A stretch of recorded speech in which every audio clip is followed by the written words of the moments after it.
All right, this video is going to take us through how the Enlightenment then is going to inspire the French Revolution. We probably know a little bit less about this, so I want to make sure to provide some context. I'm not going to read through all this because it's all in your notes.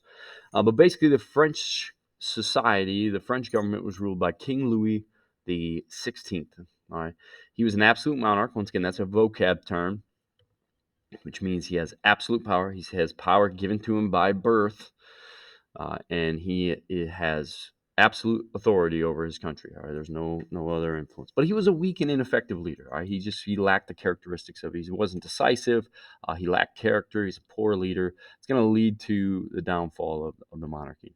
And on top of that, he had a wife named Marie Antoinette. She's a very infamous character in history. It was a political marriage, kind of a disastrous one. She used to throw lavish parties.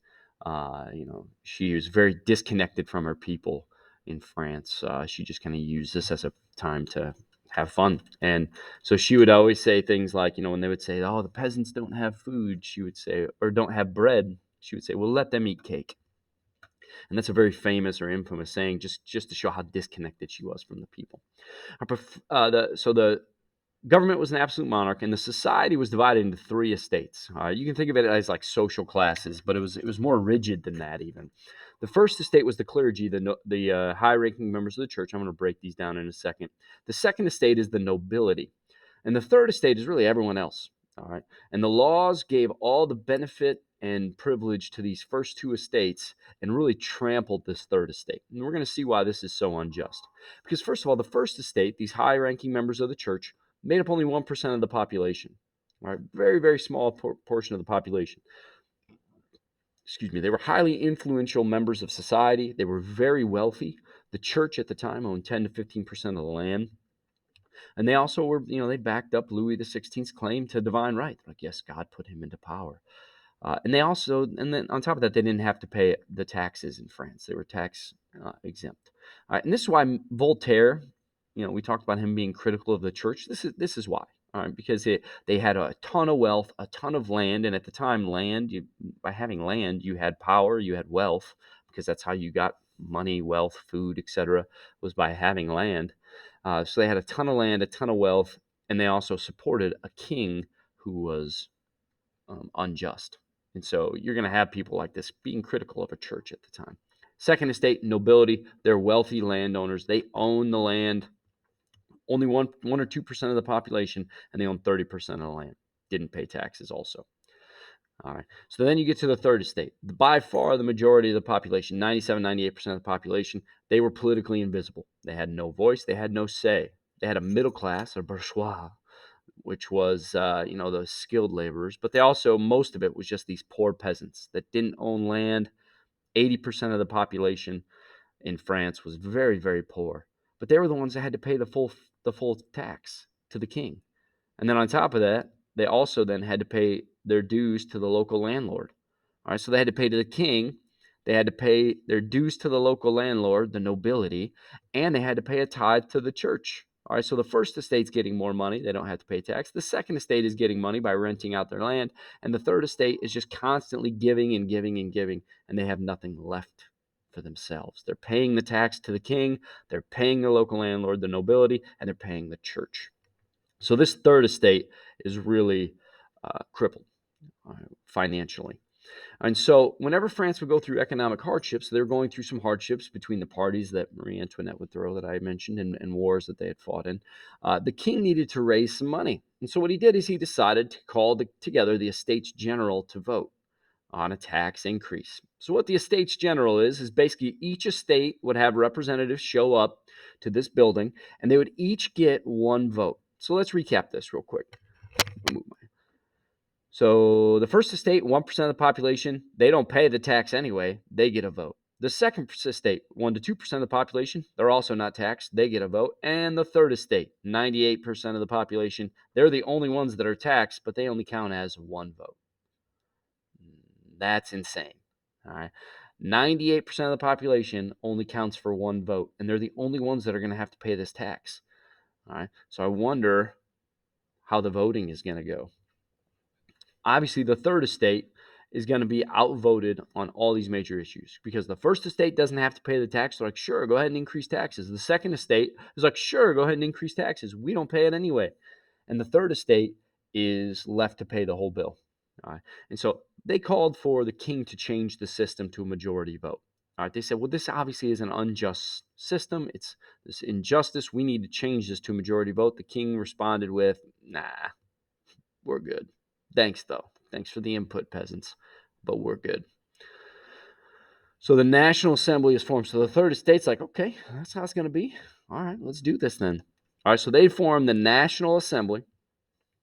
Basically, they declare themselves. They said, we're going to change the government. We're going to form a National Assembly. A big part of this French Revolution, this is a kind of a famous thing, this tennis court oath, where they get locked out. They weren't allowed to meet in large groups. They get locked out, but they said, we will meet until we have a constitution drafted. That became known as the tennis court oath.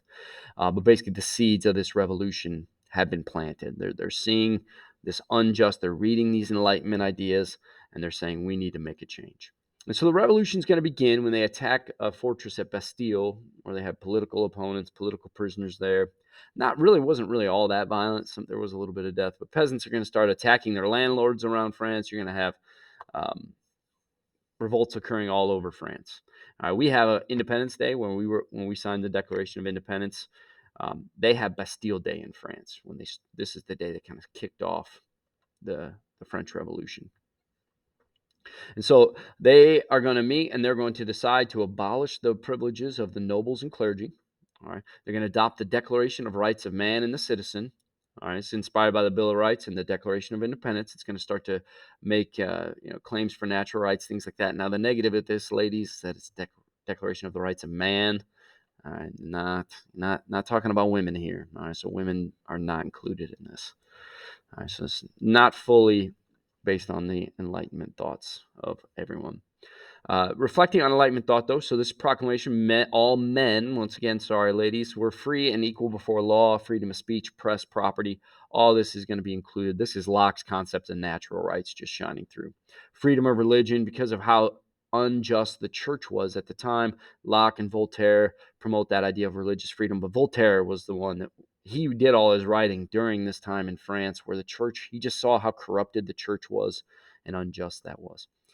Taking power away from the monarch, giving it to the people. You're going to have a bunch of stuff here. You're going to have Montesquieu's separation of powers, so one person can't be in full charge. You got Locke and Rousseau's concept that governments should be ruled by the consent of the governed, the people. All right, we should give the government the power. Rebelling against unjust governors, Locke and Rousseau, they talked about this. Government's broken. The government's job is to protect the natural rights of citizens. If they don't do that, get yourself a new government, because that's the government's job, is to do its best for the majority of people. And clearly their society was not set up that way. 98% of the population are getting taxed heavily on everything, paying out large portions of money. So the citizens are going to rebel, and they're going to try to make it so that public office is not held by talent, but by birthright. Or birthright, but based on talent, not birthright.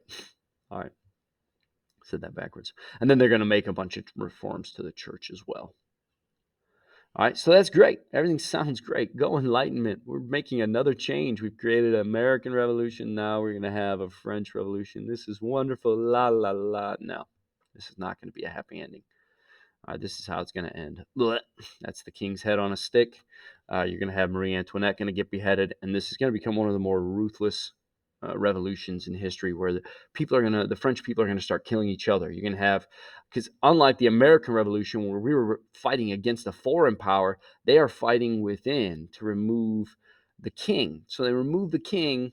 They chop off his head. This is the guillotine is going to be introduced. This becomes a symbol for the French Revolution, because you're going to have people come into power, and then you're going to have people that oppose that power, and they're like, well, you're an enemy of freedom, so let's chop off your head. So they start rounding up enemies and chopping off heads.